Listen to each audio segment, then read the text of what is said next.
Depuis que son petit-fils s'est volatilisé, il est au centre des préoccupations. Philippe V.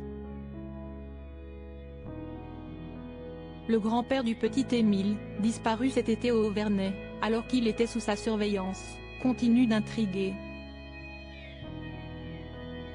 S'il s'est défendu récemment, les bénévoles qui ont participé aux battues, eux, ne gardent pas un très bon souvenir de lui.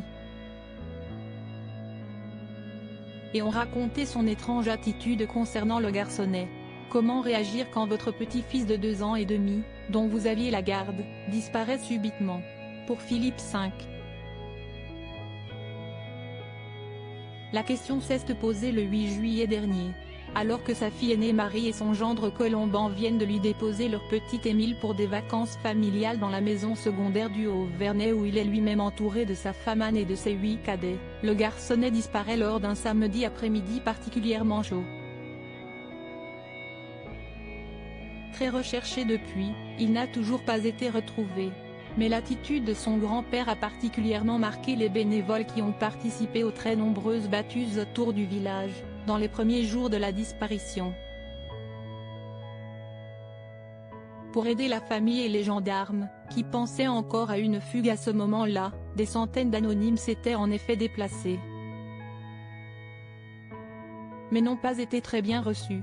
Le grand-père d'Émile va parfois se montrer un peu dur avec certains bénévoles, à rouspéter, à gronder, explique notamment Nicolas Daguin, reporté pour Le Figaro dans le documentaire Enquête criminelle, diffusé il y a quelques jours sur W9. Pire encore, si Esti a son petit-fils que Philippe, réputé pour son fort caractère, s'en prend publiquement.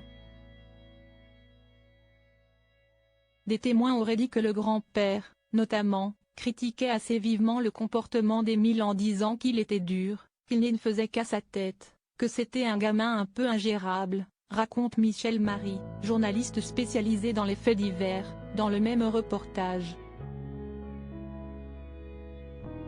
Une attitude confirmée par Nicolas Daguin, et qui n'a pas vraiment joué en sa faveur. Au départ, le grand-père d'Émile va presque avoir une attitude qui montre qu'il en voudrait presque à Émile, finalement, raconte-t-il. Un comportement qui montre aussi qu'il n'a peut-être pas compris l'ampleur de l'affaire. Mais aussi, sans doute, parce qu'à ce moment-là, il n'imagine pas qu'on ne retrouvera pas son petit-fils. Mais si est-il vrai que cette attitude est un peu mal comprise, par les enquêteurs d'une part et puis par les bénévoles qui sont sur place, conclut-il. Surtout qu'à la suite des battues, qui n'ont malheureusement rien donné, la famille se replie dans sa maison aînée et ne sort plus.